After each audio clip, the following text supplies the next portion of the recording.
The next theme that I wanted to touch on is just as a techno business leader, what are some of the lessons you've learned with connecting with large enterprises and how they might think about build versus buy versus partner? What are the realities that you're seeing from sort of trends and the kinds of advice you might share with the listeners?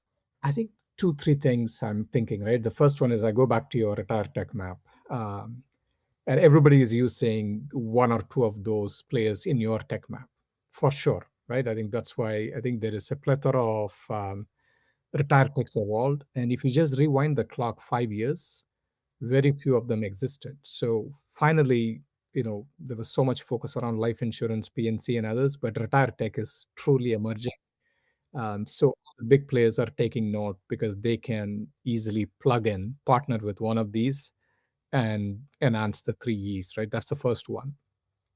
The second one is if you think about the infrastructure plays in the record keeping space, there's hardly any new entrants, right? I mean, even we are relatively new, but we are not completely new. And there are two or three big record keeping platforms. And enterprises recognize that like nobody is making big investments in that layer. And so, which means they have to slowly, modularly change their legacy platform. So there is no magic wand. They can just move everything to something new and be happy, right? At least the bigger ones. The smaller ones have options to completely flip over. For example, our platform is one of the choices. So that's the second pattern.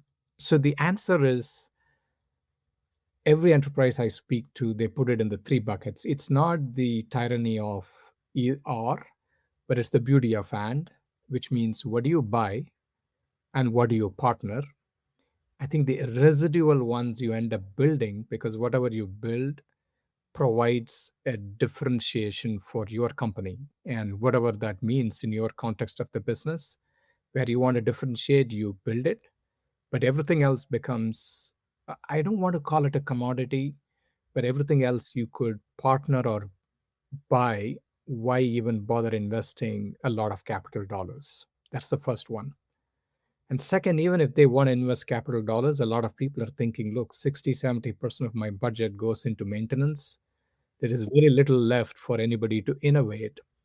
And whereas everybody in your retire tech map is almost their foundation is innovation, because they were all bootstrapped, they came out of nothing, and they're solving for specific problem, and bigger organizations cannot out innovate these smaller ones. So people are definitely recognizing that. I want to push on that a little bit more, just that last point. Why is it that you think that enterprises can't out innovate the newer players? Is it just speed of decision making or focus, capital, or talent, or what? Just I'm interested in what you think. They have the capital, they have the talent, but interesting, right? I was with a bank about a week ago, and I asked them, this AI comes up in every conversation, and I asked them, what have you done in production with AI? This is the record keeping side of this big bank. And they said, look, we have done nothing. We don't want to do anything because there is just so much risk in exposing something. And big companies tend to think risk first before innovation, before capital, before talent. So, in my view, that's the first one. And if you overcome the risk side of the company, I'm working with another one where I think they're letting us use one of our AI modules. But their question is the security and controls and what do we have? And that's a long 6-month process to even get certified before I put it into production.